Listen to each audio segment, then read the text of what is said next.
This heart, okay? Here's the sulcus. This is the front. This is the left. This is the right. So now we open it up. Voila. Okay? Wow. So the first thing you notice, this is left, right? Because this is the apex. So this is the left side. Much bigger than the right side. Okay, much bigger. And all this stuff here, it tells you in your lab book to look for the different layers of cardiac muscle. I defy you to find the different layers of cardiac muscle in this part. It all looks like myocardium. So we're going to say myocardium. They put pins in any of this goo here, myocardium. Just leave it at that, right? Because you can't really tell where the septum is. You can't tell any of the different layers of cardiac muscle. Most of it's myocardium anyway, so we're going to call it myocardium. And we see that there's a lot more of it, a lot more muscle on the left than on the right, which, when you think about it, makes sense because the right just has to contract and send it to the lungs. The left has to contract and send it everywhere. Okay? So it's much bigger. If we can look inside the atrium somewhere. I gotta have one where I can show you the inside of the atrium.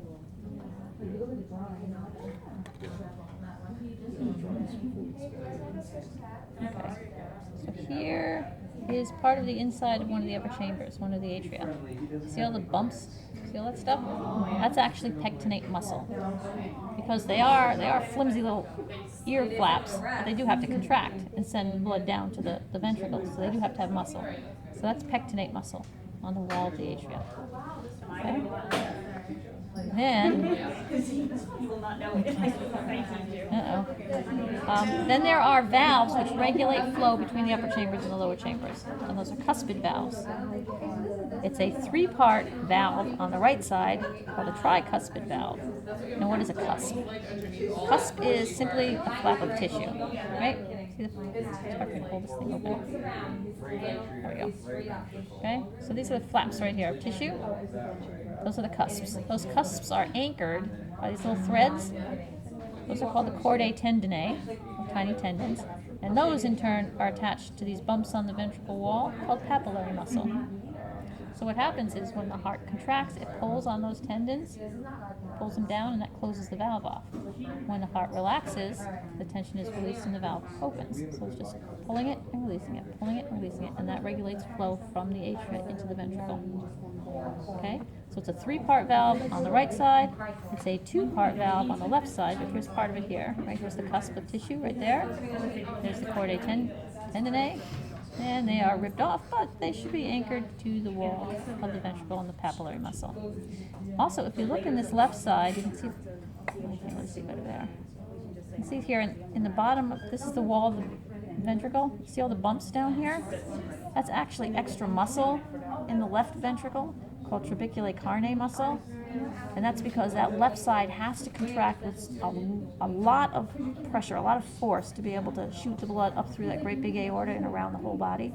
So we need to have extra muscle in the wall of the left ventricle to do that. Okay? And that extra muscle, all these ridges down here, is called trabeculae carnae muscle. Okay? Then there are also valves which regulate flow. And I don't think we can see it on this heart. I know we can't see it on that heart. There are also valves which regulate flow from the ventricles out of the heart.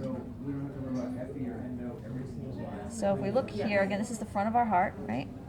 This is our pulmonary artery coming across the top. So if we open this up and look, in here we can see another valve right at the opening.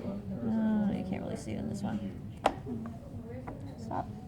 Again, here's the sulcus. This is the front of our heart. This is the pulmonary artery. And we have to cut that pulmonary artery and kind of pull this open. You see these little flaps of tissue here? They've been ripped off the wall, but little flaps of tissue right here. That's actually the pulmonary semilunar valve.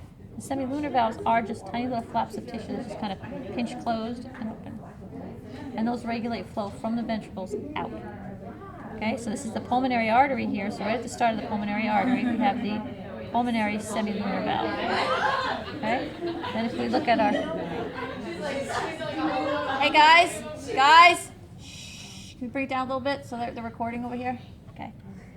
So if we look at our aorta, we go in through the aorta, there is also an aortic semilunar valve, which is right here and right here. Again, just little flaps of tissue right there. And they just kind of do this, kind of open and close, and that regulates flow out through the aorta. Okay, so those are the semilunar valves. Okay. Also in the right ventricle, it's ripped in that one. In the right ventricle, you can see something called a moderator band, which we don't have, but it's in sheep and cows. And all of yours seem to be broken. Well, anyway, in the right atrium, there's something that looks like a little rubber band. This thing right here. It's a lot bigger in some hearts, but it goes right across the wall of the right ventricle. It's called a moderator band. It just looks like a little rubber band in there. I'm not sure what that's for exactly. I've heard several different things, so I don't really know what it's for. But they always have like a little clip on that thing, so you need to know what that is. All right. Right? So like I said, it's just a little rubber band that runs across the right ventricle. Okay. Okay. They also tell you to look for the coronary sinus, which you're not going to see in these either. Coronary sinus is just a hole in the wall of the right atrium. And what that's for is those vessels that have fed the heart muscle itself. All that oxygen-poor blood also has to get back into the heart so it can get pumped out to the lungs. And that's where those vessels from the heart itself come back into the right atrium.